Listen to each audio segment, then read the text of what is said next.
Hello everyone, welcome to my YouTube channel. If this is your first time tuning in, my name is Adrielle and I'm currently narrating a story of my life dating back from January 2016. In the previous episode, I narrated the month of November 2019, talked about how I felt this shift in me to start loving Brandon. I also ended the episode talking about how I got to the hotel of where the hiring event was going to happen, and I'm just going to continue from there. So here it goes. So it's December 5th.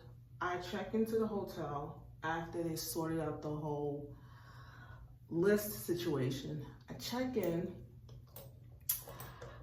the hotel, and the agenda for that day was for us to meet at the actual London location. So I think we had to meet probably around somewhere around 5 o'clock, right? So I had to check in, and also part of the agenda was we would have to dress in our undergrad sweater.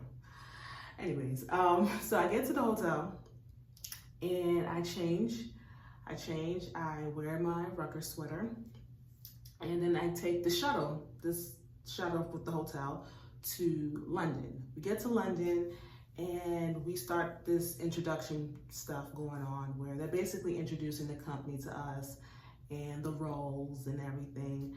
And at the end, they told all of us to stand up and talk about basically mentioning our names,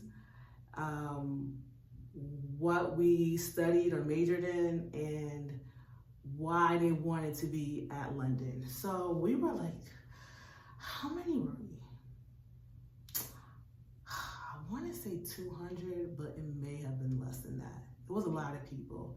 But I do remember them saying that we should applaud ourselves that we made it to the last round out of almost 10,000 people applying for this rotational program. And you know what? Even when they said that, I was like, listen, I got this job regardless, right? And not only did I feel like I got the job regardless because I made it to the last round, I also felt like I had the job because my brother's friend, he was actually looking out for me when it came to the role and, you know, telling me the ins and outs and just trying to like monitor the situation to see if I was good. So I remember messaging him when I got there, and he told me that, well, he already left for work, that he would see me the next day. The next day comes around, and that's when the actual event really started, which was December 6th, right? And we had a whole agenda for that day, and we had to meet up in the same room we met up the day before, do a little introduction, you know, talk to people who were currently in that role. After that, the agenda was we would have to go on these 3 interviews. So after we did this whole introduction and talked to people who were currently in the role, we embarked on the 3 interviews. So I had an interview with a woman. That was my first interview. I felt like it was good, but at the same time, just like any other interview, I was nervous. But it went well. So after that, I had like a 30-minute break to the next interview. And funny enough, where I had my next interview was where my brother's friend was actually working. That was his like office space. I saw him, but he didn't see me. And it seemed like he was busy. And at the same time, a lot of stuff was going on because a lot of people were conducting interviews. So anyways, I go on my second interview.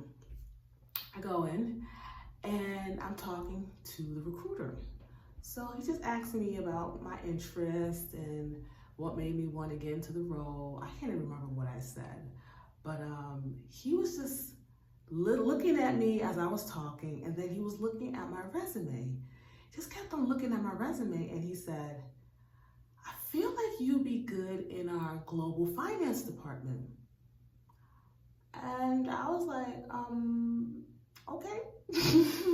Now here's the thing, I came in for the sales role. So if he's saying I'll be good for their global finance department, cool, right? So as I'm talking, you know, he's asking me questions, he just kept on looking at my resume. He's like, yo, you would be a good fit in our global finance department. He's like, I know a woman, for the sake of the story, we're gonna call this woman Patricia. I know a woman named Patricia. She's over there. I don't know if they're hiring, but I'm gonna give her your resume because I feel like you'd be a good fit in their department. Like I said, y'all, in my mind, I'm like, yo, dude, I'm here for the sales role. But if you feel like I'm a good fit for this global finance department thing, cool. So he just kept on looking at my resume. And the next thing you know, he picked up a pen and was writing all over it. And I was like, okay. Okay. So I finished that interview. I had a 30-minute break between that and then the next interview. I go on the next interview, and this third interview happened to be with my brother's friend's supervisor, right? So I go into the interview, and he tells me, hey, you know, such and such. Yeah, I forgot his name that I gave him for the story. Don't remember. But I'm just gonna say my brother's friend. He was like, hey, you know, such and such. I was like, yeah. He was like, yeah, he said he's such a good guy, blah, blah, blah, blah, blah, whatever. So we're conducting the interview, and basically he's asking me the same questions from the first interview and the second interview.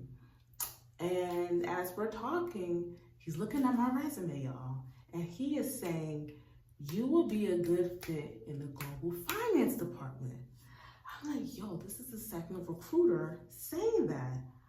I'm like, listen, y'all, I'm fine being here in London. I don't care. Just get me into London, right? So he says that, and I'm just like, okay, I don't know what this means, but it means something. So I finished that 3-interview round with them. I think it was like lunch or something like that. So it was lunch, and then after that, the agenda was we would have to present a case, and they grouped us into a group of 5 people, I believe, yeah. So we were all given a case. We're grouped into 5 people. We would have to make a presentation. It was me and me, a girl, and I think 2 guys and another girl, whatever. So when it was time for us to present, it was like, they gave us like an hour or 2 to get ready for the presentation. We attended the presentation. We spoke. I was nervous as anything because, like, y'all, sales was never my background. I didn't know anything about sales. So gave the presentation, and after the presentation, that we had to meet up in the room that we met up in the morning and the day before. We met there, and I think after that, they spoke to us, and that was the end of the entire hiring event. I remember giving my brother's friend a call. He had already left for work, so we missed each other. Even though I saw him from a distance, we missed each other. So I was there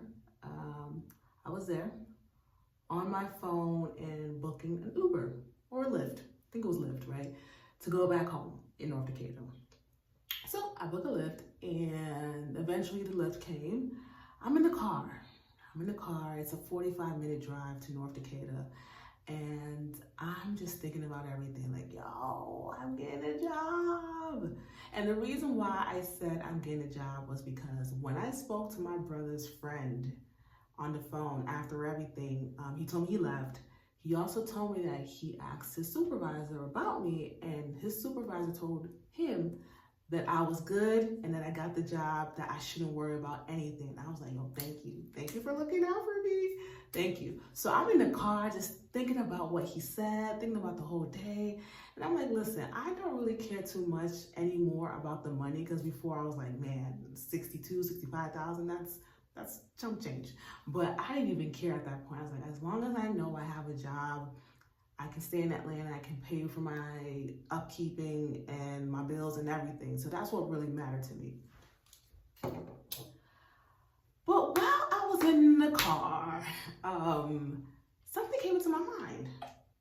And the thing that came into my mind was this whole global finance thing that these recruiters, the two out of the three recruiters kept on mentioning.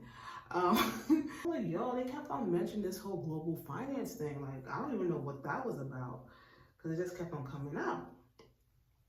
So I remember Googling like global finance, London, the positions and stuff like that. I think, did they have an open position? They probably did, but I was here for the sales thing. If this global finance thing doesn't work out, it don't matter, because I was here for sales.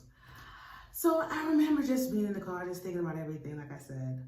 But what I felt in my spirit, y'all, while I was in that lift, was that God was giving me what I wanted.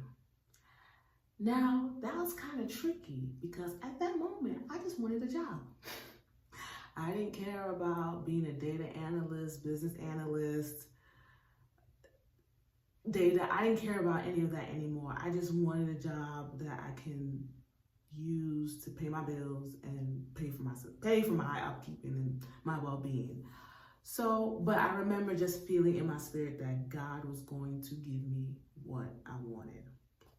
I get home, I'm excited. It's like, yes, I got a job. So they told us that we would hear back from them December 10. Yeah, or it's either they said December 10 or a couple of days. One of the two. But I do recall them saying that we should hear from them in a couple of days or December 10, one of the two. So I remember just thinking to myself, oh my goodness, I can't wait for that day, because I know I'm gonna get a call saying that, hey, we want to give you a job offer, yada, yada, yada. I was just so excited. I had waited so long since graduation to get a job. It's coming, it's happening, I'm happy. So after that happens, I'm at home, I decided to give my mom a call, and I told her everything. Now here's the thing, she did not know about this whole London process, because I didn't really want to tell anyone. I'm the type of person where when I'm doing stuff, I just do it. I don't really like to consult people, because I don't want anyone in my ear. I don't want anyone to confuse me, distract me. I just want to do it without any interruptions. And when I'm done with it, then I will talk about it. But in the process of it, I don't like discussing what I got going on. So with the whole London situation, I did not tell my mom. Get home, give my mom a call. I told her, I said, hey mom, I got a job. She was like, ah. She's like, where? I said, London. She was like, oh my goodness, are you? Now y'all, please do not mind my nails. It is under construction right now, okay? So please don't mind it. So anyways, she was like, oh my goodness, I didn't know, you never told me. And I was like, yeah, I kind of kept it a secret. And I said, I just came back from the hiring event. They're gonna call me in a couple of days and I am going to get a job offer. She was just so excited. So it's the next day, December 7th. And I remember telling myself, I've locked in this whole job thing. Now I have to lock in Mercury. Now at this point, y'all, Mercury's website was working, so I could apply online, but my dad already filled out the paperwork. So I'm contemplating, should I do the application online and also send the application to my father, or should I just drive all the way to Vinings and submit what my dad had filled out? Now I was like, man, I don't know if I want to make that drive yet, because if I make that drive and submit the application, I have to pay for the application fee. I gotta really start making moves. And I kind of was hesitant of making moves until I got that final yes from London. So I'm like, let me wait. But then again, I'm like, yo, what if I'm wasting time? I was like, yeah, let me just wait. I'll wait. So December 10 comes. December 10 comes. I wake up that day. I probably woke up like around 10, like my usual time. I woke up around, actually 9. I think I woke up at 9, 10, and I remember just waking up, having devotion, also watching sermons on YouTube. I was watching a sermon, and as I was watching, I was falling asleep. I said, okay, you know what? I'm falling asleep, but I can hear what the pastor's saying in my ear. Next thing you know, y'all, I just went completely asleep. I went completely asleep, and I woke up at 2 o'clock in the afternoon. And I'm like, oh, I need to get up because it's afternoon time. I can't still be in bed. So I woke up. Now, mind you, I woke up, but I was still laying down in bed. Still laying down, and around, I want to say 2:15-ish, I decided to get up because I was hungry. Decided to get up, I was hungry. I go into the kitchen, start making stuff, right? Start making stuff. I'm boiling this, got this set, got all of this together. I go into the living room and I pick up my phone because I dropped it when I was in the kitchen. Pick up my phone and I see a missed call. And I was like, someone called me. I didn't hear my phone ring. Go to my phone call, saw a missed call. Also, I saw a voicemail.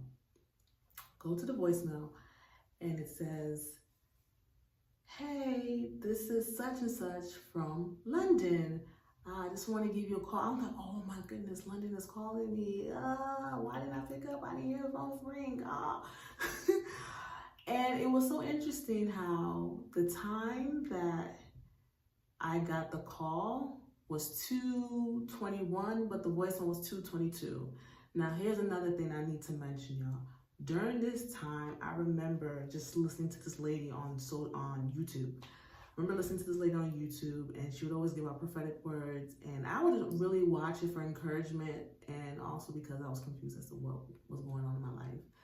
And she would always mention 222, 222, like 222 double portion, and God's giving you double portion, 222, 222, 222, 222, 222. So I thought it was interesting how 222 popped up when it came to London, calling me. So I immediately called the guy back. I said, hey, I just saw your missed call. I'm sorry, I left my phone. So he says to me, he says,